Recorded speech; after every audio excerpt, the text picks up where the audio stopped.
इसलिए मेरे नबी के यारों ने बाद नमाज सवाल किया, या रसूल अल्लाह, हमने आपको देखा, आपने यहाँ नमाज पढ़ाई, फजर की नमाज, फिर हमने आपको देखा आप मुस्कुरा पड़े, आका राज क्या है? मेरे नबी ने फरमाया, ओ मेरे यारो, कयामत का मंजर मेरे सामने आ गया था। ओ भाई मेरे, कल यहां कौन बैठा होगा आप आज देख सकते हैं, क्योंकि मेरे और आपके देखने के लिए किसी भी चीज का वजूद में यहाँ ऑन दी स्पॉट होना, खारिज में होना जरूरी है। पर देखना, लोग कहते हैं नबी की नजर, नबी अभी क़यामत हुई नहीं और क़यामत का मंजर नबी के सामने पहले से आ रहा है। मेरे आका सैयदे कोनैन ने फरमाया, मेरे यारों, मैंने क़यामत का मंजर देखा, एक बंदा अल्लाह के दरबार में पेश किया जा रहा है। जब अल्लाह के दरबार में पेश होता है, वो अपने गुनाहों पर नादिम होता है, वो दिल में जब उससे सवाल किया जाता है, ए मेरे बंदे, क्या तूने ये गुनाह किया? वो दिल में कहते, लो हम पकड़े गए, लेकिन अल्लाह रब्बुल इज्जत उससे पहले छोटे गुनाह पूछेगा। तवज्जो है सबकी? अल्लाह रब्बुल इज्जत पहले उससे छोटे गुनाह पूछेगा, ये गुनाह किया तूने? वो डर डर के कहेगा जी, और दिल उसका अंदर से धड़केगा कि अब बड़े का पूछेगा अल्लाह, अब अल्लाह बड़े का पूछेगा। अल्लाह करे ना पूछे, अल्लाह जी ना पूछे, ना हाय हाय, मैं समझ रहे हैं? अल्लाह को अकबर। मेरे नबी ने फरमाया, मेरे यारो, अल्लाह रब्बुल इज्जत ने जब उससे पूछा, बताइए गुनाह किया? जी मालिक किया। अब वो डर रहा था कि लो अब हम जहन्नुम में गए, अल्लाह करे मुझसे बड़े गुनाह के बारे में सवाल ना किया जाए। मेरे नबी ने फरमाया, लेकिन इतने में मेरे गुलामों, उसका फैसला बदल गया। रब ने फरमाया, मेरे बंदो, जितने इस मेरे बंदे, मेरे फरिश्तों, जितने मेरे इस बंदे के गुनाह हैं, उतनी इसके नामाए अमाल में नेकियां लिख डालो। वो तवज्जो आई है? अल्लाह ताला ने पूछा, वो ये की है? जी की है। दिल डर रहा है, अल्लाह करे बड्डे ना पूछे जान, लेकिन अचानक फैसला हो गया, चलो ठीक है, जितने इसके गुनाह है ना, उतनी उसकी। अब जो मैं बात आपके सामने बताने लगा हूं, आपको बड़ी मजा देने वाली है कि हुजूर क्यों मुस्कुराए थे, बड़ी बात मजा देने वाली है। मेरे नबी ने फरमाया, मेरे यारो, जब उसके सामने नामाए अमाल आया, उसके गुनाहों की जगह नेकियां लिखी हुई हैं, और वो देख कर कहते, अल्लाह जी मेरा बड़ा गुनाह भी सी। आपको नहीं समझ आई? आपको नहीं समझ आई? अब जब वो अपने नामाए अमाल को देख रहे हैं ना, तो वो कह रहे, वो मेरा एक वो गुनाह भी था, वो नहीं लिखा हुआ, यानी उसके बदले की नेकी नहीं लिखी हुई, मेरा वो बड़ा गुनाह था। आका फरमाते हैं कि बस मैंने ये मंजर देखा ना, क्योंकि पहले कह रहा था मेरा गुनाह ना पकड़ा जाए, गुनाह सामने ना आए। अब जब नेकियां तब्दील हो गई, गुनाह नेकियों में बदल गए, अब कहते हैं, या अल्लाह वो गुनाह भी था, वो गुनाह भी था, वो गुनाह भी था। रब फरमाता है, हमारे कर्म का रंग देखने तो यूं देखो, कयामत को लिखे हुए गुनाह आएंगे, हम बदल के नेकियां कर देंगे। कोई अक्ल में सोच सकता है? बोलो बोलो। हाँ, मौलवियों के फतवे और हम तो चाहें तो अभी कह रहे दाढ़ी मुन्ना है तो जनाजा कोई नहीं है जी, ये मुछें जी की नहीं तो यही कोई नाराज नहीं होना। मैं मिसाल दे, ये क्लीन शेव है, ये तो बिल्कुल ही गया। खुदा के बंदो, ये नहीं है। किसी के कलमे को देखो ना, वो मजबूत है। क्या पता ये सारी कमाइयां, ये मैं हूं, ये सारी कमाइयां कर कर कर करके एक लफ्ज मुंह से ऐसा निकले जो अल्लाह और उसके रसूल के शायान शान ना हो, तो क्या अल्लाह ताला कुरान मजीद में क्या फरमाता है कि तुम्हारे अमाल जाया हो जाएं और तुम्हें पता ही ना हो। उलमा फरमाते हैं, ये ऐसे कि एक बंदे को पता है कि मेरा जेबे में जनाब सोने के सिक्के भरे हुए हैं और पैसा जनाब जेब मेरा भरा हुआ है, लेकिन जब बाजार गया, जाके दुकान पे सौदा खरीदा, ऐसे किया, देखा जेब में ही कुछ नहीं है, कटा हुआ है। एक वहां किसका गम, पैसे खो जाने का, दूसरा वहां एन मौके पे, वैसे अगर पहले पहले पतो नहीं है मेरे पास तो बंदा पहले बंदोबस्त करता है। फरमाया यूं ही ख्याल करना, कोई ऐसा ना कर जाना कि कयामत वाले दिन तुम जाओ यहां से बड़े बड़े अमाल के जनाब बंडल लेके जाओ और आगे जाओ तो तुम्हारा हो ही कुछ नहीं। दोस्ताने गिरामी, हमने वक्त पे नमाज पढ़नी है इंशाल्लाह, वक्त पे दुआ भी होनी है। और मेरे चंद जुमले ये रह गए, हमने अल्लाह ताला से उसका अदल नहीं मांगना, हमने अल्लाह से उसका फजल मांगना। और हुजूर की उम्मत के लिए रब ने पता क्या कहा, 90 इबादी 90 इबादी अन्नी अनल गफूर रहीम। मेरे हबीब तू मेरे बंदों को जाके बता मैं बख्शने वाला हूं। वो बड़ी खास बात है यार, खास बात है। कुल या इबादी अल्लज़ीना असरफू अला अनफुसिहिम ला तक़नतू मिन रहमत। ए हबीब तू कह, तू बोल इनको कहे मेरे बंदो अगर अपने आप पर जुल्म कर बैठे हो तो खुदा की रहमत से मायूस। अब सवाल ये पैदा होता है कि ये अल्लाह ताला ने कहना है तो बीच में नबी से क्यों कहलवा रहा है? तू कह, बात नहीं समझे आप? भाई अल्लाह ने अगर हमें कोई देने तो दे दे, फजल देने दे दे, रहमत देनी है दे दे।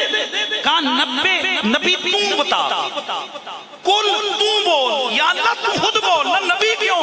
और कहा यही तो बताने लगा हूं, ये जो करम के दरवाजे खुले इसी नबी के सदके से खुले गए। यानी अल्लाह ने हमें जो भी दिया है ना, मैं आपको बड़ी गारंटी से। अच्छा मुझे बताओ जरा पढ़ो सूरत तौहीद क्या है भाई? कुल हुवल्लाहु अहद, बोलो क्या पढ़ते हो? यही पढ़ते हो, कुल हुवल्लाहु अहद। नबी तू के अल्लाह है के? अच्छा नबी के अल्लाह है के? अल्लाह तू खुद नहीं है? कुछ समझो यार। इसलिए उलमा फरमाते हैं अल्लाह अपना एक को नबी बयान करता है, बीच में नबी को रख के करता है कि बंदे को पता लगे कि मैं ऐलान तौहीद अपने नबी की जुबान से करवा रहा हूं। इसी तरह वो अपनी रहमत के ऐलान करवाता है तो नबी की जुबान से करवाता है। वो फजल और करम के ऐलान करवाता है तो नबी की जुबान से करवाता है, ताकि पता लग जाए कि ये करम के दरवाजे अगर मुझ पे खुले तो मोहम्मद के कलमे के सदके से खुले। सुभान अल्लाह की आवाज आ जाए, हुजूर के कलमे की वजह से खुले। अब बताओ यार, दिल कुछ छोटा होया कोई नहीं कि यार असि कलमे वाले हैं भाई। बोलो जो जो अपने अमल पे जिनको तस्बीहों पे नाज है वो नहीं बोलो, और जिन्हें हुजूर के कलमे पे नाज है वो जरा सुभान अल्लाह की आवाज है। मेरे नबी ने फरमाया मेरी उम्मत को मायूस ना करो, और आज हम सबसे ज्यादा मायूसी फैला रहे हैं। और मैं तो रहमत की बात अक्सर करता हूँ, क्यों पता है? एक हदीस शरीफ पढ़ी उसके बाद अक्सर ही करता हूँ। हुजूर फरमाते हैं क़यामत का दिन होगा, खतीब को जहन्नम में ले जाया जा रहा होगा। वो फरिश्तों ये से किधर ले जा रहे हो? या अल्लाह ये गुनाहगार है। क्या ये वही नहीं है जो मेरी रहमत के किस्से लोगों को सुनाता था?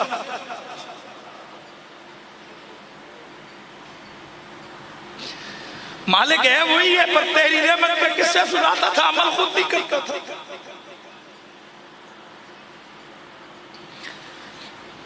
नया फरमाते हैं अल्लाह ताला फरमाएगा ओ मेरे फरिश्तों मुझे हया आती है ये लोगों को मेरी रहमत के किस्से बताए और मैं इसे जन्नत में भेजूं, जाओ मेरी रहमत की वजह से इसे भी जन्नत में लेके जाओ। हमने तो हमेशा खुदा के फजल और करम और रहमत पे नजर रखी है। जे मैं वेखा अमला वल्ले कुछ नहीं मेरे पल्ले, जे मैं वेखा तेरी रहमत वल्ले बल्ले बल्ले बल्ले।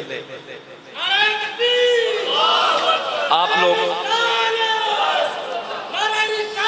शायद आप लोगों का ये उज़र आपका काम आ जाए कि हमें तो अल्लाह जी पता ही नहीं था कि ये गुनाह है। हमारा तो कोई उज़र भी नहीं है साहिबो,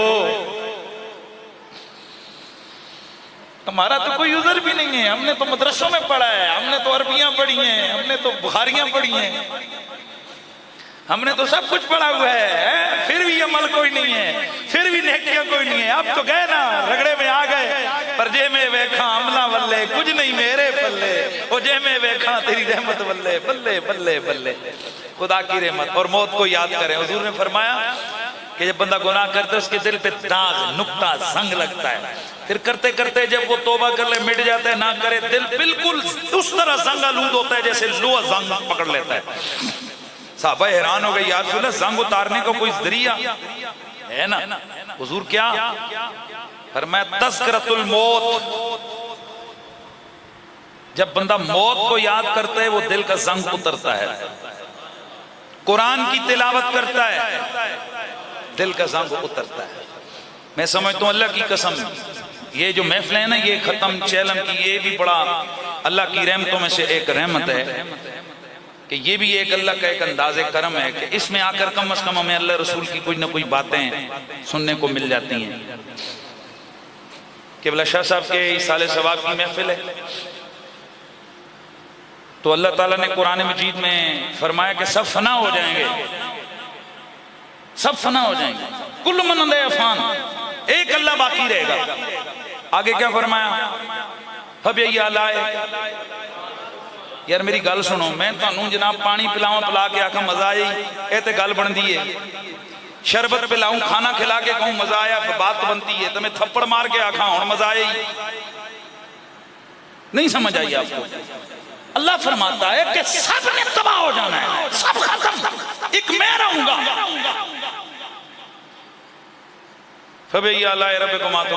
अल्लाह की कौन कौन सी नेमतों को जुटलाओगे?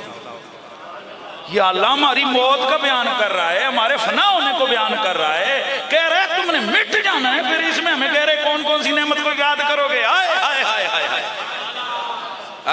मुफस्सिरीन उलमा आप फरमाते असल में बंदे मोमिन जो है ना, चूंकि उसको जो असल एवार्ड, एक मिनट, ये जो सरकारी मुलाजिम होते हैं आपको एक बड़ी उम्मीद होती है किस पर? पेंशन पे। तो पेंशन कब मिलती है? जब आप रिटायर्ड होते हो, उसके बाद एक हैंडसम अमाउंट इनको मिलती है, वो दिन जब इनकी पेंशन होती है। बताएं आपको लोग मुबारक देते हैं कि नहीं?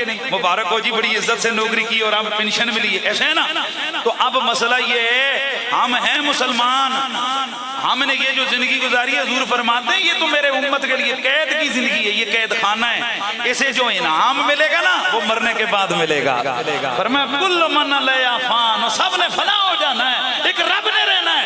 अब चूंकि जब फना हो गया, मिला क्या?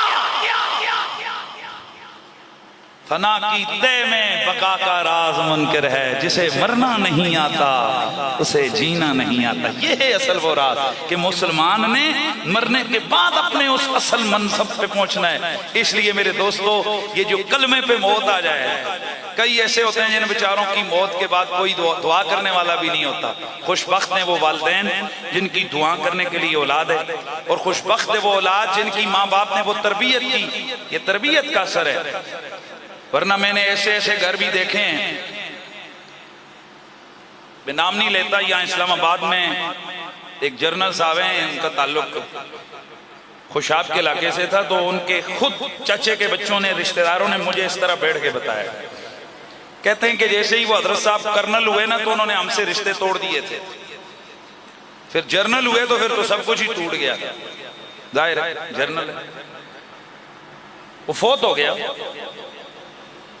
कहते हैं ज़ाहिर है हमारा चाचा था, हम लोग उधर गए तो कसम उठा के उन्होंने कहा जी कि हमारे उस जर्नल था, चाचा था, उसने पूरे लोगों से बिल्कुल रिश्ता नाता तोड़ा था। उसने बच्चे अमेरिका में पढ़ाए थे। कहते हैं जी कि अल्लाह की कसम उठाकर कहा कि अब जब हम गए तो हमारे कज़नों को ये नहीं पता था कि अब हमने करना क्या है।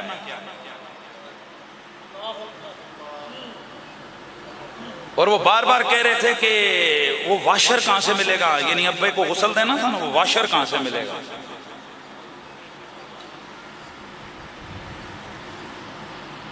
और कसम उठा के उन्होंने बताया कि वो 2-3 बेटे थे उसके, उनको जनाजे का नहीं पता था कि जनाजा कैसे पढ़ना है, क्योंकि जर्नल साहब ने पुत्र को बड़ी अंग्रेजी स्कूल में पढ़ा के माशाल्लाह डिग्रियां करवा के अमेरिका पहुंचा दिया था ना जी। लेकिन ये पता नहीं था कि इसके बाद, मरने के बाद मुझे पुत्रों की डिग्रियां काम नहीं आएंगी, सूरत यासीन काम आएगी। इसलिए मुसलमानों, मौत का भी ख्याल करो। ये सब एक मुसलमान है, वो जितना मर्जी है ऊपर चला जाए, उसको ये पता होता है मर के मैंने कब्र में जाना है और सवालों का जवाब देना है। लिहाजा अपने बच्चों को कुछ कुरान पढ़ा जाओ, यासीन कम से कम पढ़ा जाओ, इतनी तरबियत करो। मेरे अब्बा जी सारी जिंदगी, मेरी दादी साहब जब जाते आते तो मेरी दादी साहब की कब्र पे हम कहते अब्बा उधर जाने, तुसी फिर उधर कब्रिस्तान। हर वक्त वो हर शाम को, हर मगरिब के वक्त वालिदैन के लिए दुआ करते। आज शायद ही कोई ऐसा मौका हो कि मेरी दुआ में मेरे वालिद ना आते हैं। मेरे वालिद ने अपने वालिदैन के लिए दुआ करके हमें सिखाया। आप खुश नसीब हैं वो माँ बाप के जिन्होंने अपने माँ बाप के लिए दुआ की। आज उनके बच्चों को ये तरबियत है कि हमने अपने वालिदैन के लिए क्या करना है। लिहाजा आज आप अपनी औलाद के सामने ये रोल मॉडल रखें कि हम मुसलमान हैं, हमारा सब कुछ यहाँ रह जाएगा, हमारा असल मंजिल अल्लाह और उसके रसूल की बारगाह है।